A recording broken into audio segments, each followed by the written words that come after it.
Hi everyone, আজকে আপনাদের একটা রেসিপি দেখাবো যেটা হচ্ছে কাশ্মীরি ডিশ। তো আমি এই যে লম্বা বেগুনগুলো এইভাবে 4 পিস করে ধুয়ে কেটে রেখেছি, একটা আপনাদেরকে কেটে দেখাবো।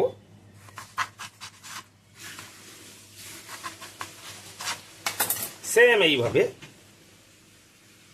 আর যার জন্য লাগবে এই যে 3-4 রকমের মশলা, আমার বলবো না, আপনারা দেখলেই বুঝবেন। প্লাস এইগুলো মিক্সি করে একটু পেস্ট বানিয়ে নিতে হবে। বাকি এটা একটু টক লাগে, লেবুর নিচড়ে দেবো, ধনের পাতা কেটে রেখেছি। এই ডিশটার নাম হচ্ছে কাশ্মীরি চোখ বেগুন। প্রথমে এইগুলোকে একটু লবণ লাগিয়ে নিতে হবে, লবণ লাগিয়ে এইভাবে মেখে নিতে হবে। কড়াইতে তেল দিয়ে গরম করা হয়েছে, বেগুনগুলো এইভাবে দিয়ে ভাজা করে নিতে হবে। কড়াই দেখুন কত সুন্দর ভাজা হচ্ছে, এটাকে একটু পেল্টি করে দিতে হবে। এইভাবে এটাকে কত সুন্দর লাল হচ্ছে, এইভাবে ভাজা করে নিতে হবে। আমি একটু গল্প করি, আমি যখন আর্মিতে ছিলাম তখন কাশ্মীরে পোস্টিং ছিলাম, তখন কাশ্মীরেরা এইরকমভাবে একটা ডিশ আমাকে বানিয়ে খাইয়েছিল।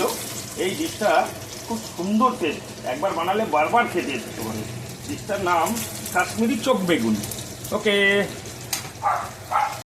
ভাজা হয়ে গেছে, এইভাবে ভেজে রেখেছি। এবার আগে বানানোটা দেখাবো। বেগুনগুলো সব ভাজা হয়ে গেছে।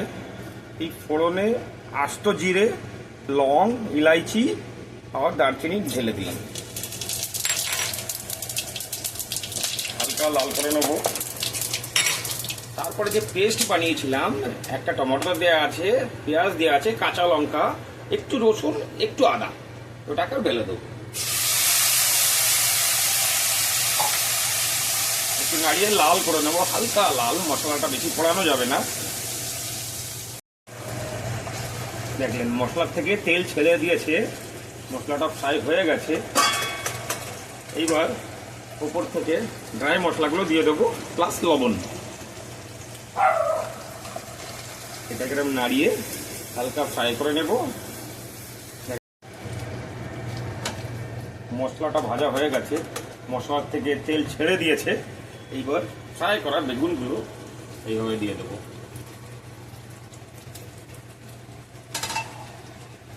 এইবার ওপর থেকে লেবু নিচড়ে দেবো, একটু টক লাগে।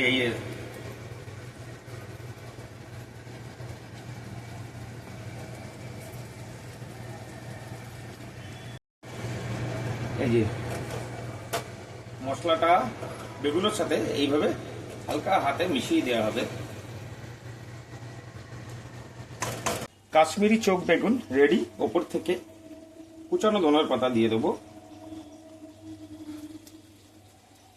বাস রেডি।